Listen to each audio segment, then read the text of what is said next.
and welcome to this Black Ops 2 criticism video number 1.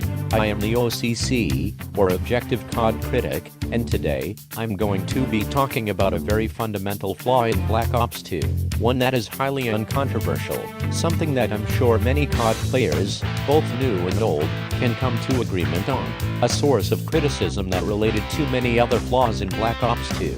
Today, I'm going to be talking to you about how Black Ops 2 had flawed health and damage. In other words, you die a lot in this game, and fast. COD players, including myself, constantly drop dead like flies. Automatic weapons shoot through multiple bodies at once. One-shot kills are very common.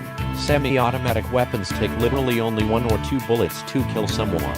And explosives, including grenades, C4, and RPG rockets, to name a few, deliver massive insta-kills. When I first picked up my Xbox 360 version of Black Ops 2 during the first week of launch in November 2012, this was one flaw that I immediately noticed. It was also completely unexpected. Rewind to the days of the first Call of Duty Black Ops. In the first Black Ops, all the weapons, maybe not the explosives, but at least all of the weapons felt as if they were naturally suppressed, at least damage-wise.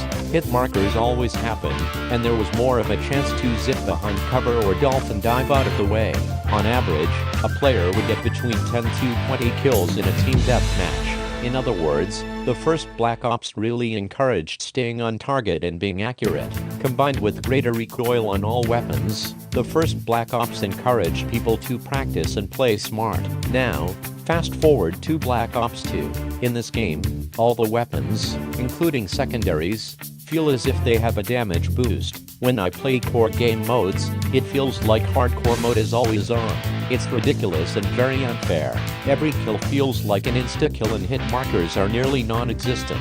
Now you might say, what's wrong with getting rid of hit markers? Those things annoyed me so much in previous CODs. Hit markers are annoying, but they are necessary to prevent the insta-kills that happen in Black Ops 2. In Black Ops 2, there's nearly no time to react, and you end up murdering a guy in less than a second, and being murdered less than a second later.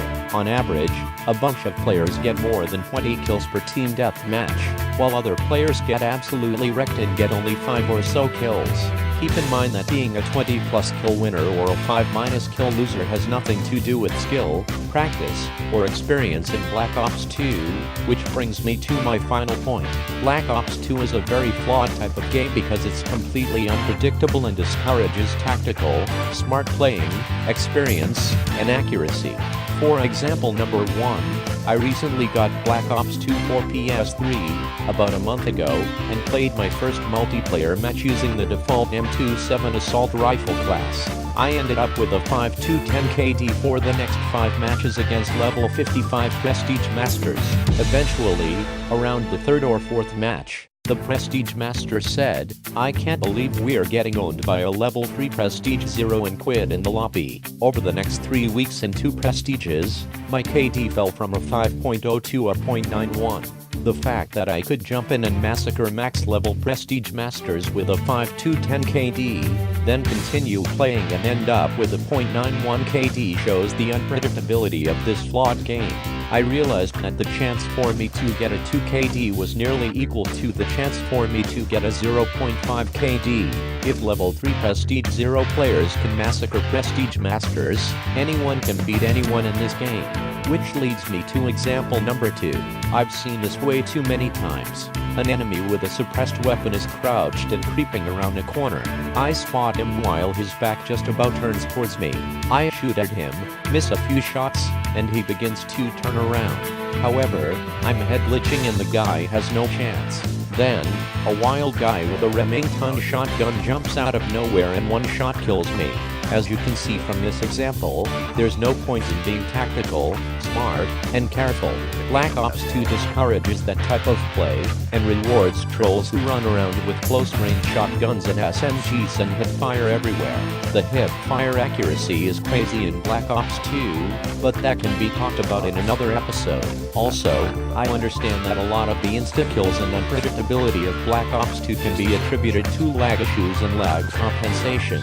But, honestly, honestly, that is the most widely covered Call of Duty topic on YouTube, so there is no need for me to explain it. My point is that, in previous Call of Duties, understanding the map and assessing the environment was encouraged, due to things like map design, less lag, and above all else, lower damage weapons. If someone caught you off guard, you could still dive for cover and survive, bloody and all.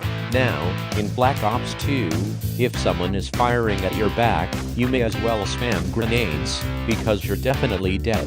In my opinion, Call of Duty Black Ops 2 has become the second highest damage Call of Duty, just below Modern Warfare 2. So how could a future Call of Duty game fix this issue? I have a few ideas. It's important to keep in mind that damage dealt is very dependent on the fire rate of weapons, since time to kill is dependent on exactly how many bullets hit the target. However, I understand that, as Call of Duty games progress more and more into the future setting, we should naturally see faster firing guns and certainly less inefficient ones. After all, how lame would it be to see a World War II style automatic rifle in a future setting? Unfortunately, or fortunately, whichever way you look at it, there's no going back for Call of Duty, so we'll need to accept faster firing guns. So, here's the first suggestion: increase health of every soldier. In other words, instead of 1, 2, 3 bullets killing a soldier, make the minimum amount of bullets 3 or more to kill. Actually force people to stay on target, duck to reload, and continue firing. Actually inspire in-game firefights, sending and receiving fire, rather than insta-kill executions that happen in Black Ops 2 right now. Now, how might the game developers realistically incorporate increased health into their game? I mean, soldiers' bodies aren't made out of bulletproof flesh, so it would be kind of weird to fire 5 to 10 bullets into someone and just mildly injure them.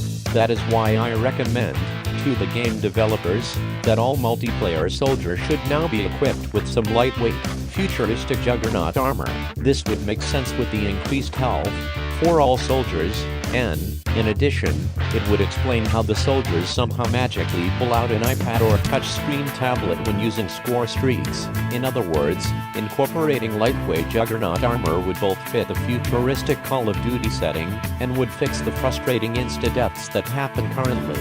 Suggestion number 2, increase recoil on all guns. Now this is not nearly as fun as my first suggestion, but considering how severe recoil was for weapons in the first Black Ops, asking for more recoil in a future Call of Duty might not be such a bad idea. After all, I'm sure I can find a lot of people who were much more satisfied with the first Black Ops multiplayer than Black Ops 2. Finally, my third and last suggestion is to significantly nerf the damage per bullet for all weapons. In other words, even though you're firing 900 to 1,200 rounds per minute, each bullet will only do half or a third of what they do in Black Ops 2. So you'll actually need to hit 6 to 9 shots, rather than the usual 1, 2, 3 shot kills. That way, you could still feel super powerful, firing fast guns, pumping a lot of bullets, and bloodying the other guy without actually insta-killing him. Overall, I don't know what Treyarch was thinking when they made the damage and health in this game. You die so quickly and often that it's just insane. Whenever Treyarch talks about how innovative and competitive Black Ops 2 is, I feel like asking them, "Did you even try your own game?" Doubt, because I have a feeling they just don't understand how painfully frustrating and unfair their players die in this awful, flawed game. That's it for this episode. If you found it helpful, and if you agreed with the video, don't hesitate to give it a much appreciated thumbs up. Subscribe for all the latest OCC videos. Thanks for watching. Capture the objective.